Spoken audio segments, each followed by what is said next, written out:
ദൈവനാമത്തിന് മഹത്വം ഉണ്ടാകട്ടെ. ഞാൻ കർത്താവിൻ്റെ പ്രേരണയാൽ 2010 എൻ്റെ ആദ്യത്തെ ബുക്കായ rebellious house versus spiritual house എന്നുള്ള ബുക്ക് ഞാൻ എഴുതി. അതിൻ്റെ പേര് ഈ റിബലിയസ് ഹൗസ് എന്നുള്ളത് എനിക്ക് കിട്ടിയിരുന്നില്ല. ഞാനപ്പോൾ കർത്താവിൻ്റെ അടുക്കൽ യാചിച്ചു, ഈ ബുക്കിന് ഞാൻ എന്ത് പേരിടണം. അബ്രപ്റ്റായിട്ട് പറഞ്ഞു, ബൈബിൾ എടുത്തു, ഇന്ന ഭാഗം റിബലിയസ് ഹൗസ്, റിബലിയസ് ആ വേർഡ് എൻ്റെ മനസ്സിലങ്ങ് പതിഞ്ഞു. അത് സാധാരണ ഞാൻ ഈ എഴുതുന്ന സന്ദർഭത്തിൽ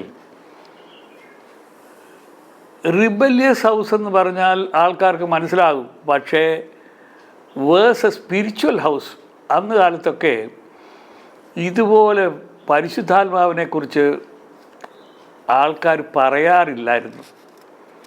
ഞാനത് വളരെ വ്യക്തമായിട്ട് പറയാനായിട്ട് ശ്രമിച്ചു.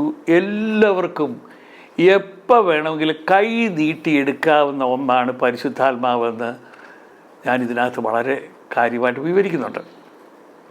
കൂടാതെ സാധാരണ നമ്മൾ ദുർവിനിയോഗം ചെയ്യുന്ന വാക്കുകൾ holiness is intended for God Elon. Father എന്നുള്ളത് വാസ്തവത്തിൽ ദൈവത്തെ മാത്രമേ നമ്മൾ പിതാവേ എന്ന് വിളിക്കാൻ പാടുള്ളൂ. പിന്നെ പ്രീസ്റ്റ്ഹുഡ്, ഇതുപോലെ ഓരോ സബ്ജക്റ്റ് ഞാൻ വിവരിക്കാനായിട്ട് ശ്രമിച്ചു. അതാണ് റിബലിയസ് ഹൗസ്. ഇതിൽ എടുത്തു പറയേണ്ട ഒരു കാര്യം, നമ്മുടെ മലയാളികളെല്ലാവരും മഗ്ദലക്കാരത്തി മറിയെ ഒരു വേശ്യയായിട്ടാണ് പ്രസംഗിക്കുന്നതും. ബിഷപ്പന്മാരൊക്കെ പള്ളി നിന്നുകൊണ്ട് മഗ്ദലക്കാരത്തി മറിയ ഒരു വേശ്യയാണെന്ന് പറയുന്നത് കേട്ട തോന്നുന്നു അവരിതെല്ലാം കണ്ടുപിടിച്ചവരാണെന്ന്. ഇതുപോലെ വിഡ്ഢിത്തം വേറെ ഇല്ല. ആ സ്ത്രീ ഒരു വളരെ സെയിൻ്റ്ലി പേഴ്സണായിരുന്നു. അത് ഞാൻ ഇതിനകത്ത് വിവരിച്ചിട്ടുണ്ട്. പിന്നെ അത് എങ്ങനെ വന്നെന്നും അവർക്ക് ഈ ദുഷ്പേര് എങ്ങനെ വന്നെന്നും ഞാൻ ഇതിൽ വിവരിച്ചിട്ടുണ്ട്. പിന്നെ എടുത്തു പറയേണ്ട ഒരു സംഗതി, ഹോളി ബൈബിൾ എന്ന് പറഞ്ഞൊരു ചാപ്റ്ററുണ്ട്. അത് കഴിഞ്ഞ് ദ വേർഡ് എന്ന് പറഞ്ഞ് വേറൊരു ചാപ്റ്ററും.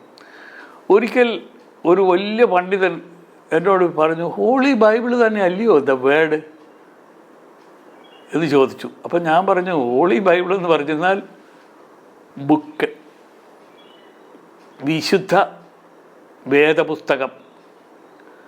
ദ വേർഡ് എന്ന് പറഞ്ഞിരുന്നാൽ യേശു തമ്പുരാൻ. ഇത് തമ്മിൽ ഇച്ചിരി വ്യത്യാസമുണ്ട്. അത് അങ്ങ് വായിച്ച് പഠിക്കുന്നുണ്ടെങ്കിൽ മനസ്സിലാകുമെന്ന് പറഞ്ഞു. ഇതാണ് റിബലിയസ് ഹൗസ് എത്രയും ചുരുക്കത്തിൽ പറയാവുന്നത്.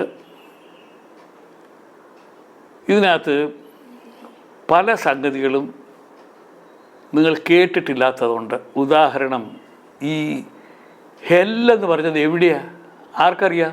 ഒരുത്തർക്കും അറിയത്തില്ല. പക്ഷേ ഈ ബുക്കിനകത്ത് സയൻറ്റിഫിക്കലായിട്ട് അത് പ്രൂവ് ചെയ്തിട്ടുണ്ട്. ഇതുപോലെ പല സംഗതികളും ഞാൻ പറയാൻ ശ്രമിച്ചിട്ടുണ്ട്. അതിനിടയാക്കിയ ദൈവത്തിന് സ്തോത്രം.